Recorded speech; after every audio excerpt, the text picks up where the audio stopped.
Welcome to Inside Politics, our weekly podcast on how San Antonio politics really works. I'm Greg Jefferson. I'm a columnist and Metro editor at the San Antonio Express News. I'm joined today by our City Hall reporter, Megan Rodriguez. And our special guest today is Trish DeBerry, CEO of Centro San Antonio. You want to give us a quick explanation of what you do? There's a lot. Oh, I know. Right. Primarily what Centro is responsible for is we oversee the clean and safe operation of the public improvement district in downtown. Right. So 120 ambassadors that we see out there in yellow shirts, quality of life ambassadors in blue shirts, but we also are responsible for activation, security, a lot of stuff. Okay. So good. We're going to spend most of our time talking today about a downtown security camera system.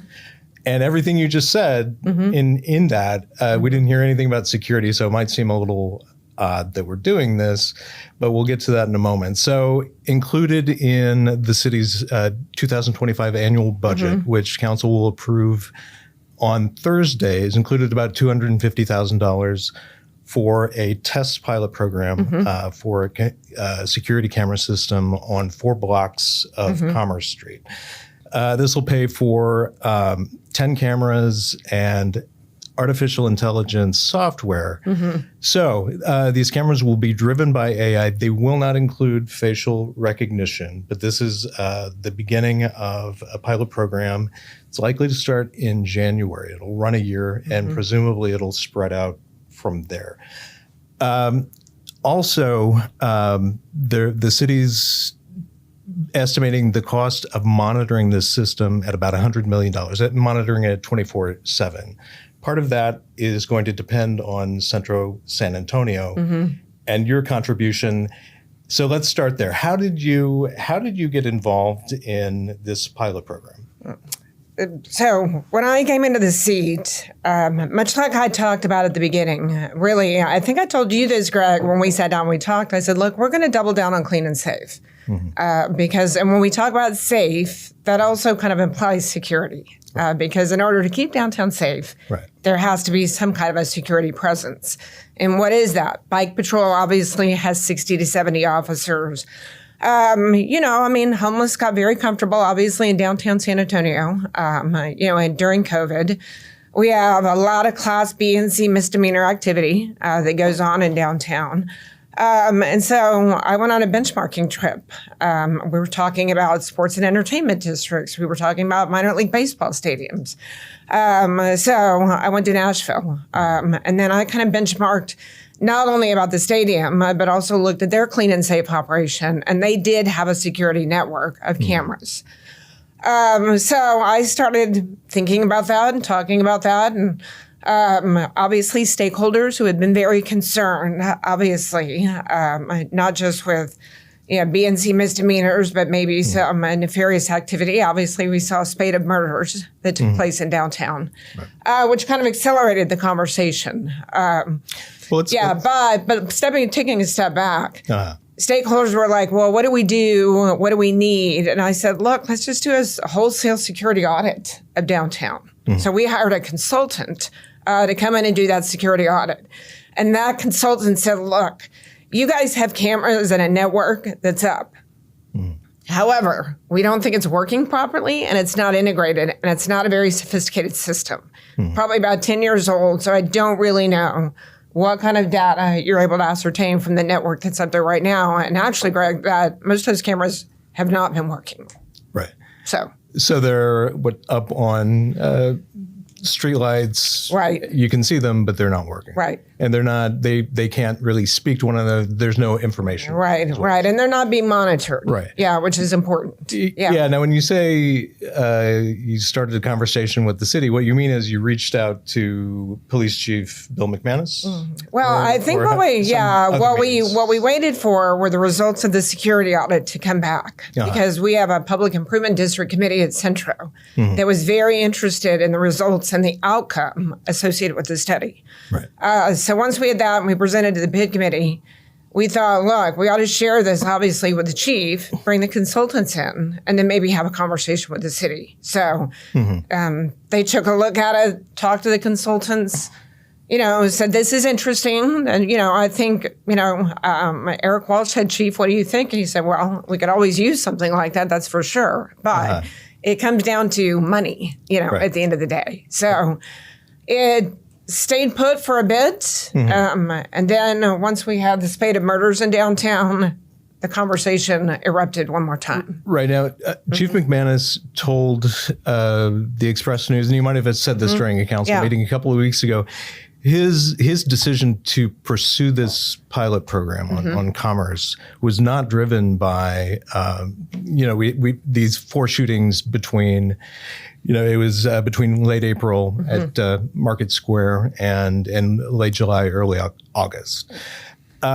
That being the case, why do you think it's coming up now? Do you disagree with him? Yeah, do you think it's really driven I think what he said was this. It wasn't driven by the spate of murders that happened in downtown. But he was also quoted as saying he understood there was a perception problem that needed to be overcome regarding safety in downtown. Right. I think execution of the camera network helps to combat that perception problem. Yeah. This went to council for discussion a couple of weeks ago. Like I said, City Council is going to adopt next year's budget on Thursday. This will be part of it, very small part. But Megan, how did City Council receive? How did they receive this plan?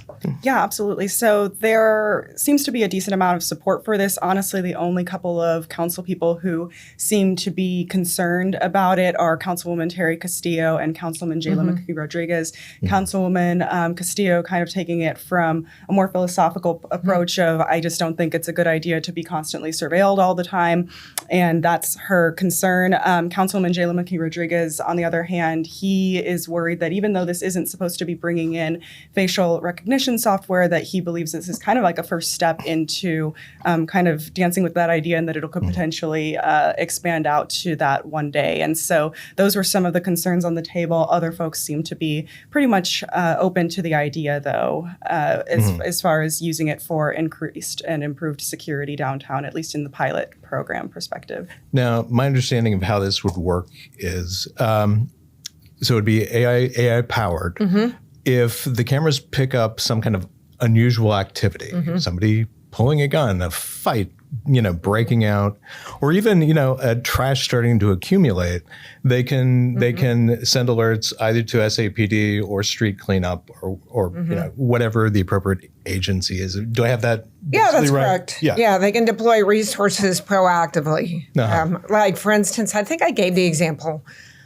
During Fiesta, we had 25 cars that were broken into in a valet lot. Could we have seen a reduction in the number of cars that were broken into as a result had we had cameras to be able to sense that kind of activity? Which, by the way, car break-ins, are off the charts, not just in downtown, but all over San Antonio. So, there's other work that we've got to do there, obviously, regarding car break-ins too. But yes, there's proactivity, obviously, that's a big component associated with the camera network. Right. Yeah.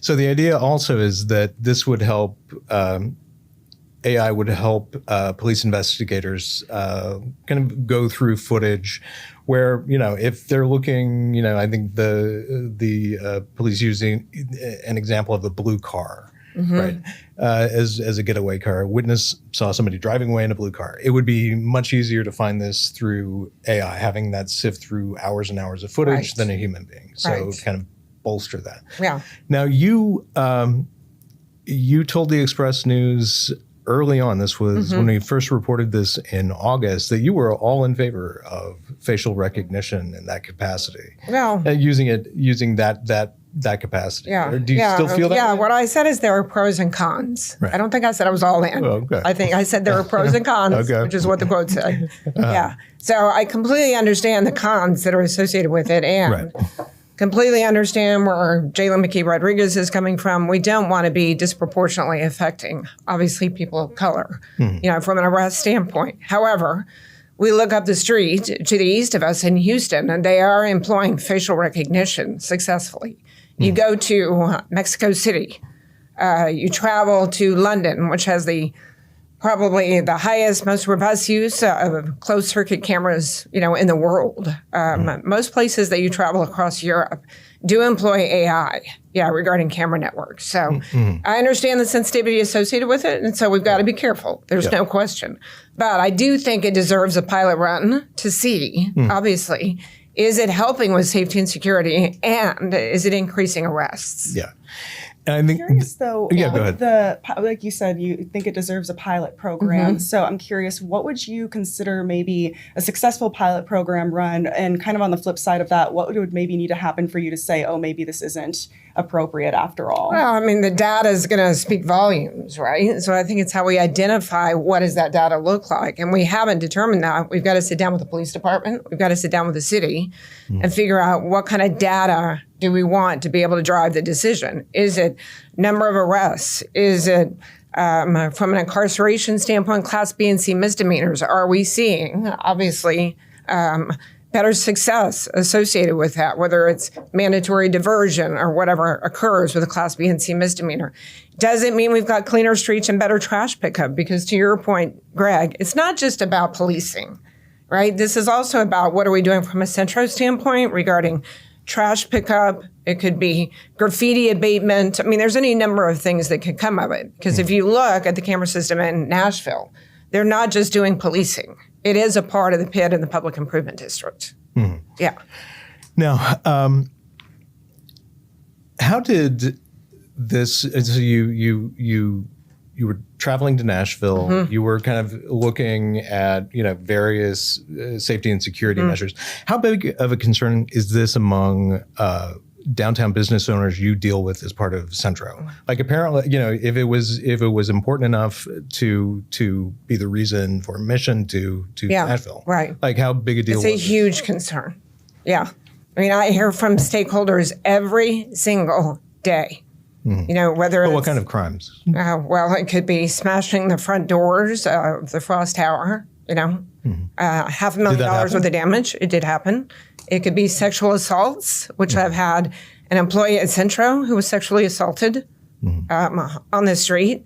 I've had ambassadors who have had shanks pulled on them in downtown. So that's just from a Centro perspective. But from a stakeholder perspective, I had 3 people in my office just last week talking about not just Class B and C misdemeanors, but like I said, criminal offenses, harassment, sexual assault. Yes, it happens. Okay. How much of this is about perception, though, rather than actually helping in investigations of crime? How much is your pursuit of this pilot program about making sure that downtown workers, downtown visitors, downtown business owners see cameras and they know there is an integrated security camera system in place?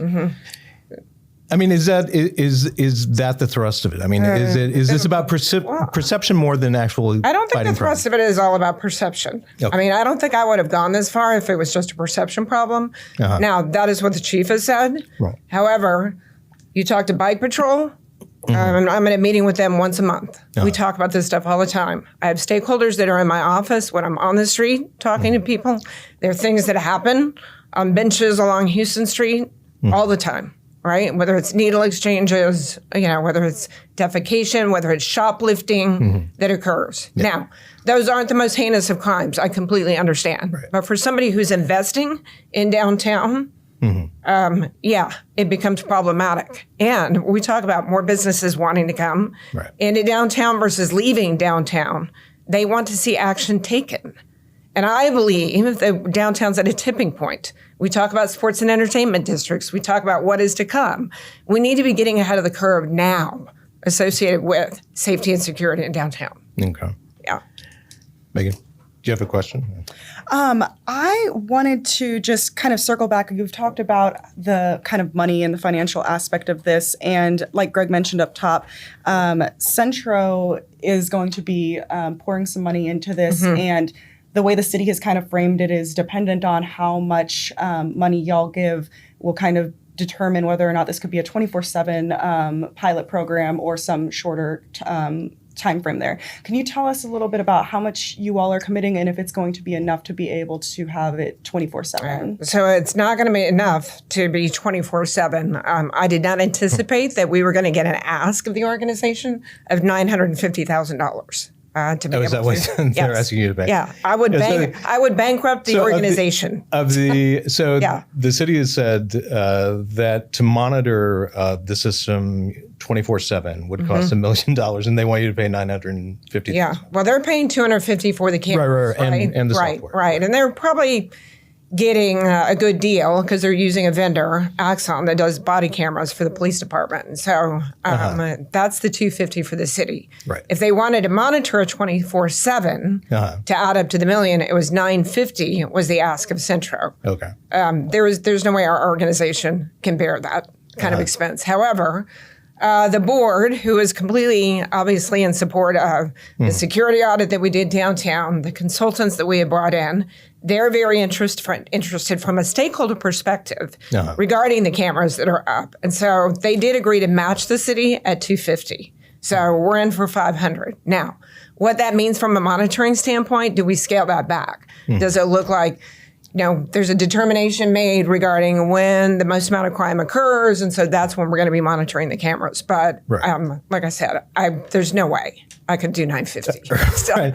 So if the cameras are going to be monitored at something less than 24/7 for lack of funding, and McManus for several months now has said, in light of the random shootings downtown since April, that violent crime actually is lower in the downtown area than it was in the same period a year ago. Given that, the use of these cameras to investigate crimes, it seems like the likelihood of police using it to invest lower level crime, drug related, minor fisticuffs, is very unlikely. But it's not just that, Greg. There's sex trafficking that occurs, out of hotels in downtown. There's sexual assaults that occur.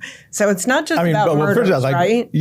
So not just about murders, but a lot of that. I mean, the sex trafficking. I mean, that would be hard to. I would think that would be hard to spot. Well, if you've got a camera and you've got a tail on somebody, I think you probably could. Maybe. Yeah. Okay. Now, what's your hope for the pilot program? I mean, it sounds like the way you graded success is still kind of up in the air. We don't know. We can't say right now. It's like, okay, this will be successful if X.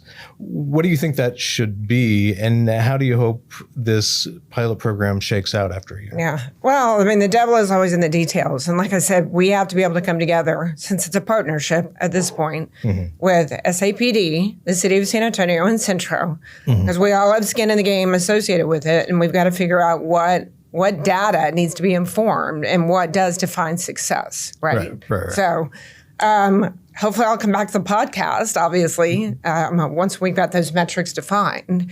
And then we can talk about at the end of, 6 months or a year, were we successful with that? But my hope would be, yes, from just off the top of my head, from the proactive nature associated with the cameras, being able to deter some crime that would be occurring if we didn't have the cameras that were up in place. An increase in arrests, and I think overall, just from a perception problem, making people feel more safe and secure in downtown.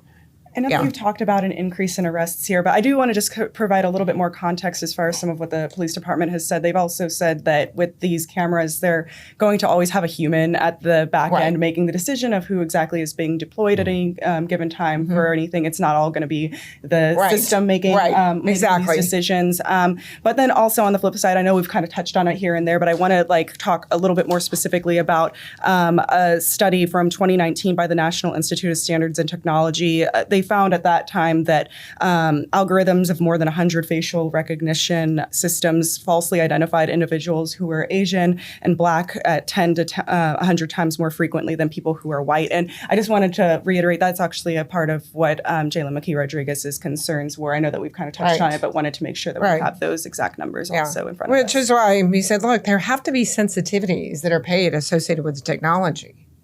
So, I mean, we want to be able to use it in the proper fashion. without it coming down to, racial profiling of any sort. I mean, that would be a huge mess. Right. Yeah. Now, along those lines, the city doesn't currently have any policy governing the use of AI for, predictive capabilities or facial recognition. That seems alarming. Like, it seems like the city should know how they're going to use an integrated surveillance camera system before they actually begin using it. Have you gotten any word on whether the city is going to do that, or are they just going to start using the system and see how it goes? I think they'll definitely have a policy in place. Yeah. Now, I don't know who's crafting that policy, but it would seem to me you would have to have that in place before you deployed, operationally speaking, the cameras. You've got to have a policy. Yeah. But this is new territory, obviously. So, yeah. And I mean, you would be collecting a tremendous amount of data, untold numbers of images. And where does that live and how is it protected? I mean, that seems like something that also needs to be taken care of or addressed. So at the end of it... I think that's okay. I think they can... certainly can have conversations with other cities in Texas. Houston has a camera network. Fort Worth has a camera network. Austin has it too. Nashville obviously has it.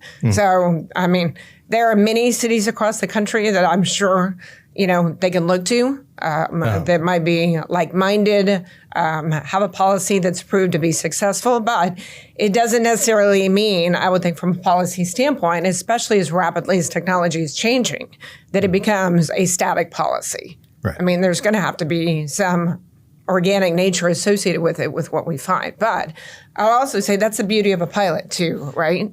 We find out what are the challenges and what are the gaps and what are the opportunities associated with it. Yeah. The city has said that they are going to be working on a policy before it launches, but I'm curious, are there any things that you would like to see in a policy that you think just need to be part of this going forward? I think that's, we're going to cross that bridge when we come to it, because there again, I think depending upon the data that we want to be able to get out of the pilot program, I think will help to inform the policy too. So, but I think there should be incredibly robust discussion associated with it. Right. Yeah. Before we move on, in your view, would we be talking about this at all? Would there be a pilot program in the works if you hadn't approached Chief McManus about this?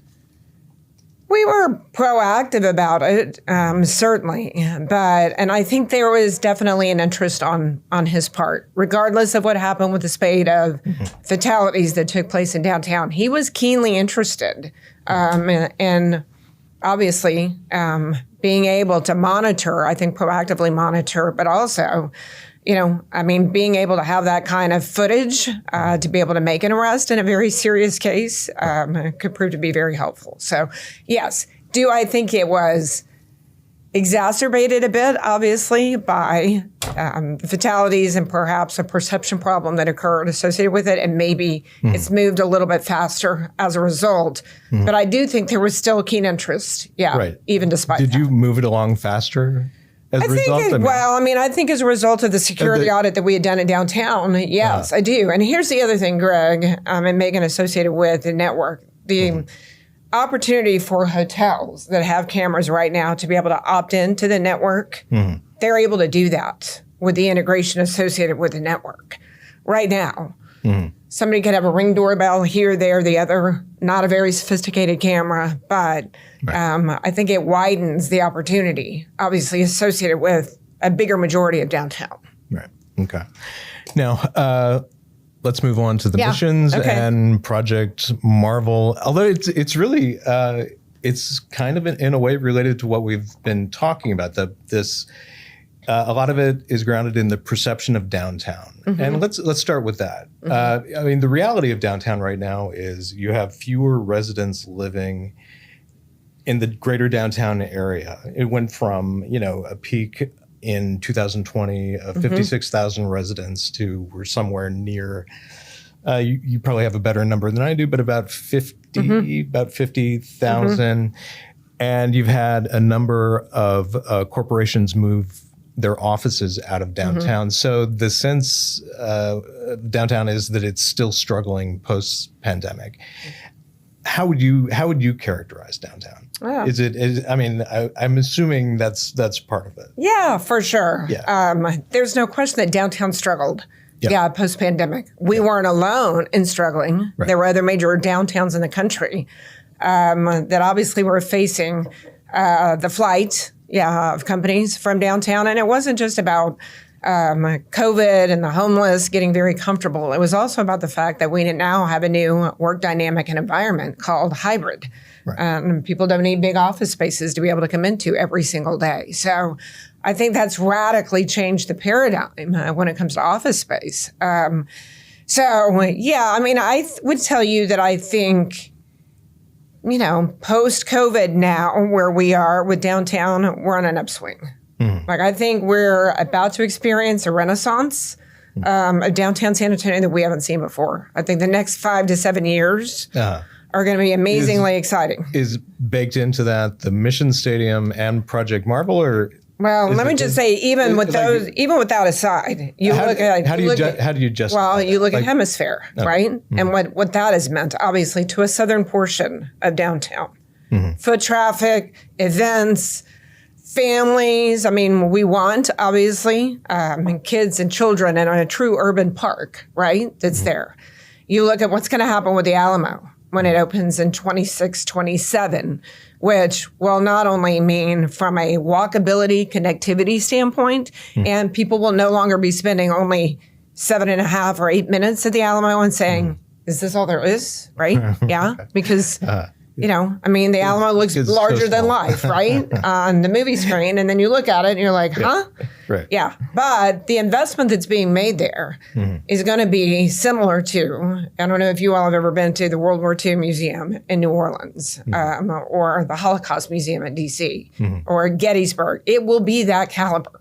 So you'll have people that are spending more time overnight, extending hotel stays, obviously, and you'll have repeat visitors because the hope will be, I didn't see enough this time, and so I want to come back and I want to see more, right? And then you have the investment by UTSA, not just in the School of Data Science, but their second School of AI and Entrepreneurship, and the hope you'll have 10 to 15,000 students that are here in downtown, not to mention the fact they just bought, obviously, One Riverwalk.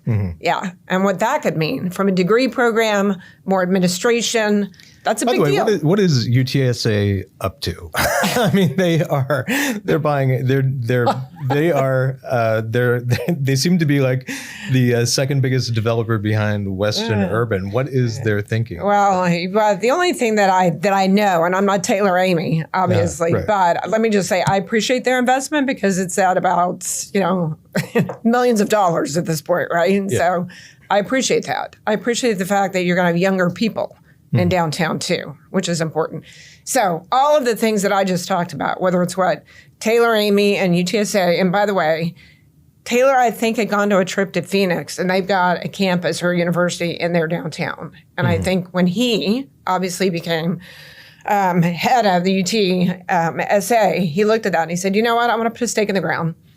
I want to build, a campus in downtown. And they were thinking about exiting downtown completely. UTSA? Yes, really? Early on. No. Yeah, because they're not much but had been done to that campus, right? Right. I mean, I think it was kind of like, yeah, we'll put a little more into it. It's fine, right? Yeah, but maybe we move everything north. Yeah, but Taylor, like I said, decided he was going to say, hey, we want to invest in downtown. And so it's grown. And so, we're the beneficiaries. But all of the things that we've just talked about, whether it's UTSA, whether it's Hemisphere, whether it's the Alamo, then you look at the catalytic effect associated with the sports and entertainment district. What does that do? It drives density of people.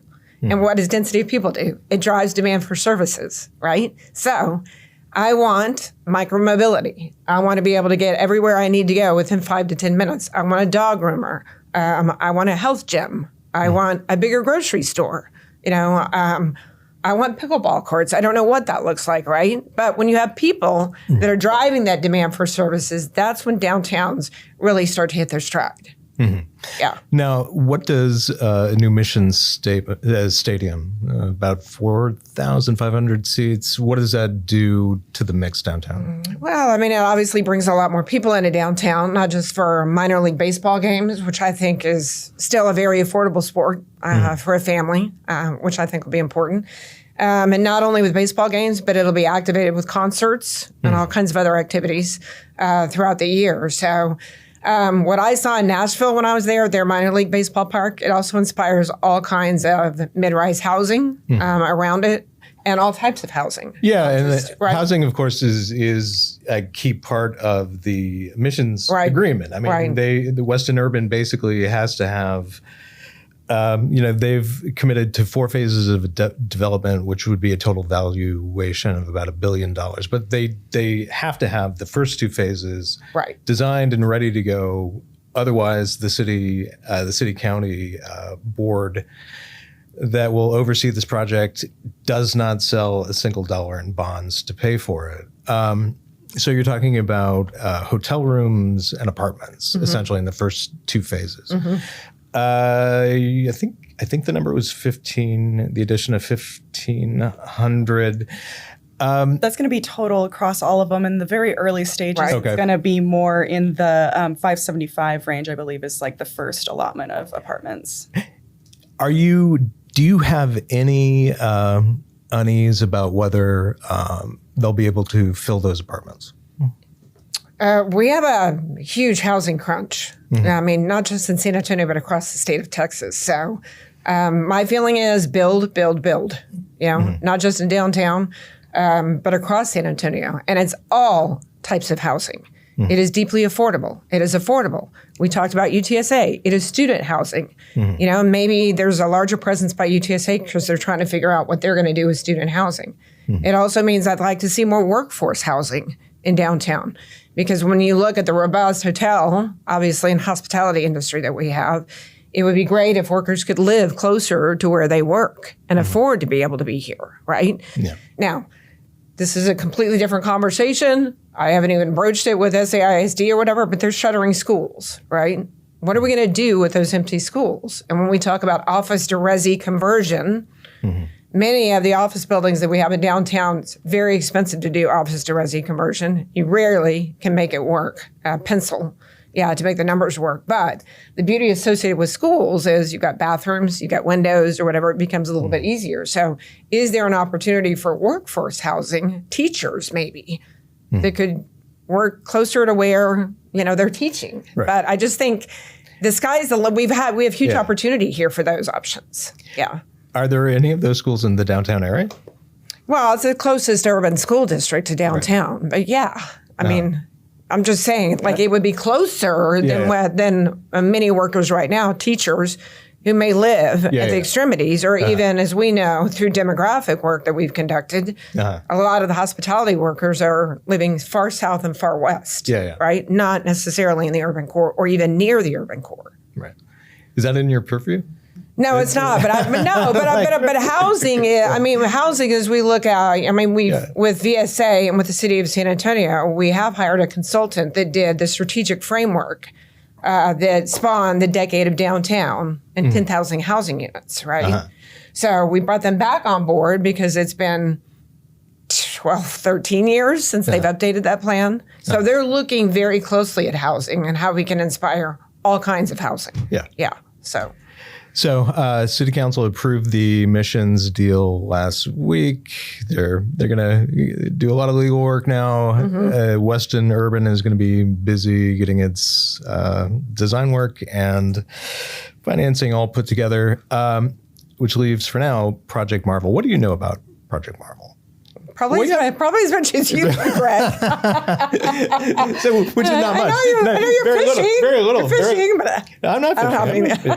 No, so okay. So look, the outlines seem to be major upgrades to the Alamo Dome, Spurs. That thing you see on the screen, that lovely building will be ultimately replaced maybe by a Spurs arena. You'll have an expansion of the convention center, which is just across the street. and maybe a land bridge connecting the Alamo site to the Hemisphere site. Am I missing anything? And there's discussion of a possible convention center hotel as part of this, a second convention center hotel. Okay. So let's start there. It sounds gigantic, and the price for it could be several $billion. Does a district like that, what impact does it have on a downtown? Does it change the nature of downtown San Antonio and tilt it more toward leisure and hospitality? I mean, does it do anything to encourage companies and residents to come downtown? Oh, I think it definitely inspires both of those. I mean, I would challenge you to look at a different paradigm shift regarding how we're attracting companies into downtown San Antonio. Obviously, Madison just wrote a story about like folks, Vision Works that left, obviously, but Jefferson Bank moved closer to the Pearl or whatever. People are looking for amenities for their employees to be able to enjoy if they're going to invest. And by the way, investing and moving into downtown is more expensive. As we talk about, even building housing is more expensive in downtown because of land costs are outrageous. Yeah. Plus, we can't just tear a building down, which is what we love about San Antonio, right? I mean, it's adaptive reuse because we have historic buildings. So it becomes a little more challenging and difficult. But if what I see here is the opportunity to be able to lean into something that is second nature to us, which is hospitality and leisure, right? And really blow it up on steroids with a sports and entertainment district. Do you not think that companies that have been looking at amenities, things for their employees to be able to do, better housing opportunities associated for them, that they might take a second look at San Antonio and say, hey, there's something cool happening down there, and maybe we should take a closer look at what's happening? They might say that. And they might say that at the same time they have a hybrid work regime where they still don't have a tremendous, they've still got half of their workforce. Yeah, but Greg, it doesn't mean hundreds of thousands of square footage. Right. It means they could still relocate into smaller space, in downtown and have a presence. I mean, you look at Amity Bank, there again, much like Taylor Amy and David McGee and April Bailey at Amity, made a decision to move from Loopland. It's not a huge footprint, obviously, but they want to be a part of downtown and what's happening here. And so I would argue with Amity Bank moving down here, March 2025, then you've got PNC Bank that's got a presence here. You have IBC, which I think has had conversations in the past about doing something a little bit bigger on that footprint. And then you've got Jefferson Bank. You've got the makings of kind of a little financial district, in and around and close to downtown. So with that, I think, as you can tell, I get pretty excited and passionate when I talk about this because I think it's a huge opportunity, not just for hospitality and leisure, but for business too. Right. I mean, in terms of the possibility of a Spurs arena, there's a political component to it. I mean, they're clear. Yeah, I mean, we're hearing the arena, if it plans progress, could cost as much as $1.4 billion. There's no tax increment reinvestment zone big enough in the downtown area for that, which is basically how they paid for the Mission Stadium. This is something that's going to have to go to a public vote. And who knows, maybe two public votes. County, Bexar County might wind up paying for part of the arena, and the city. So you used to be a political consultant. You were a Bexar County commissioner. You ran for county judge. Let's think about it from that standpoint. Are we in a time where voters are going to be really supportive of paying to build the Spurs arena? Well, it's definitely a Spurs town. Yeah. I mean, there are a lot of people here with the top. I mean, it is clearly. So it's a Spurs town. And when we look at no doubt. Yeah, and we look at for downtown, right? I would tell you, arguably, some of the most magical moments in our city's history have been Spurs championships, right? Are people honking around what used to be the AT&T Center? No. Right. They're driving around the urban core, honking and waving flags because they want to be here in downtown. So that tells you why. Because there's a soul, there's an energy, there's a heartbeat here, which is where people want to be. So for that reason, I think it's an opportunity to be able to explore. If people want to be down here anyway during a time like that, and obviously, as you know, history told us the city was trying to put the arena in downtown when the county swept in and moved it. The city was trying to put it in the parking lot of the Alamo. Yeah, right. So it would have been closer to downtown. Yes, that's my point. Right? Yeah. So, but Greg, look, this is a complicated transaction. It is a decimal point of billions, not millions, associated with a minor league baseball park. That's going to take a lot of outreach, as you talk about, having worked on projects like this in the past. Advocacy, outreach, communication, transparency, accountability, all of it. Yes. They have a lot of work to do on transparency because, as you're probably aware, a lot of what's transpired has been under non-disclosure agreements. Right. Yeah. So they've kept that's when you boil down, we know very little about Project Marvel because the city has chosen to not tell us what that entails. Right. But to your point, it's going to require a campaign. They're going to have to go out to the voters. It's going to require an education campaign. So, people have got to know what they're paying for. So, I do think, aside from the fact that this is a Spurs town and people love their Spurs, the fact that Wemby has arrived on the scene, you now have Chris Paul, you had a great draft associated with it, you have ESPN talking about the fact that the Spurs may soon, even maybe as soon as this year, be in the first round of the playoffs associated with the team that they have put together.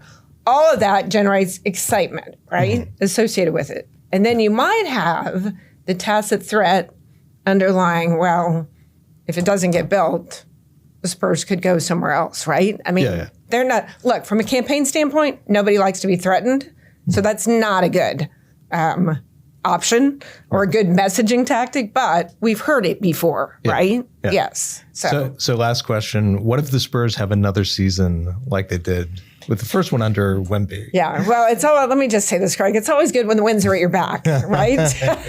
Versus in your face. Oh, yeah. When it comes to something like this. So, some of it's going to be coaching. Some of it's going to be luck. We'll see. So, great. Yeah.